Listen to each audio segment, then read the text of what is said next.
पंचमी को निषाद राज का जन्म हुआ था। 4 दिन बाद भगवान राम का जन्म हुआ था। दोनों स्कूल में पढ़ते थे। उसी रामायण के आधार पर हम लोगों को निषाद राज के किले की जानकारी हुआ है। उत्तर प्रदेश में 2024 में होने वाले विधानसभा चुनाव से पहले भगवान श्री राम की चर्चा फिर से तेज हो गई है। राजनीतिक गलियारों में भगवान राम पर नेता कुछ न कुछ बयानबाजी कर रहे हैं, लेकिन इस बार कांग्रेस, आम आदमी पार्टी समेत अन्य पार्टियों के नेता लगातार राम की पूजा और उनके बारे में कुछ न कुछ कहते दिखाई पड़ रहे हैं। अब निषाद पार्टी के मुखिया संजय निषाद ने कह ही दिया कि भगवान राम दशरथ के बेटे नहीं थे। उन्होंने आगे कहा कि राम श्रृंगी ऋषि के बेटे थे।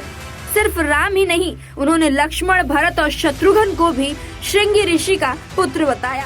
प्रयागराज में संजय निषाद ने कहा कि दशरथ पिता बनने में असमर्थ थे, तो श्रृंगी ऋषि ने उन्हें संतान प्राप्ति के लिए यज्ञ करने को कहा, जिसके बाद कामेष्ठी यज्ञ में श्रृंगी ऋषि ने नियोग विधि से राम को जन्म दिया था।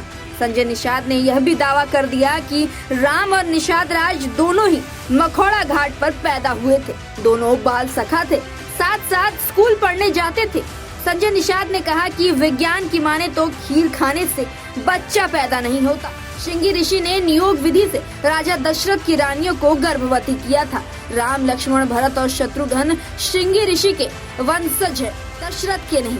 कहा कि बस्ती के मखौड़ा घाट पर हुए यज्ञ में 45 दिन तक राजा दशरथ की रानियां रुकी थी, जहां खीर खिलाने के बहाने नियोग विधि से वो गर्भवती हुई थी। आइए आपको भी सुनाते हैं संजय निषाद का प्रयागराज में दिया हुआ बयान। निषाद राज भगवान राम के गले लगे मूर्ति लग गई है। उस किले पर 4 प्रकार के लोग जाते हैं।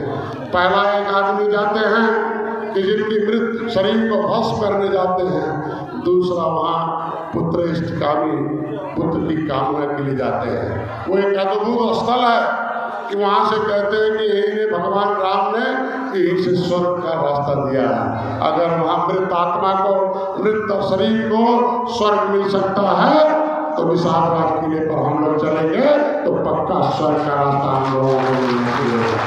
चलना है कि नहीं चलना है?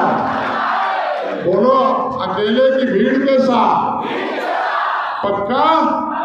बलिया आगे रहेगा कि नहीं रहेगा? दूसरा काम हो गया, देखो पिछली सरकारों ने 1 रुपए का ईंट भी नहीं दिया था। इस साल सरकार व सांस्कृतिक विभाग उस किले पर मेला लगा रहा। चैत्र शुक्ल पंचमी को निषाद राज का जन्म हुआ था। 4 दिन बाद भगवान राम का जन्म हुआ था। दोनों स्कूल में पढ़ते थे।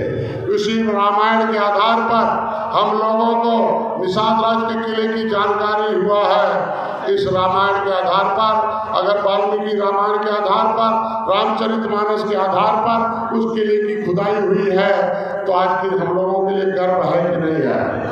बोलो, गर्व है कि नहीं है? छोटा इतिहास है कि बड़ा?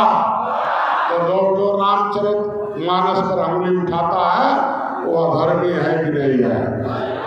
Bureau report, TV 24।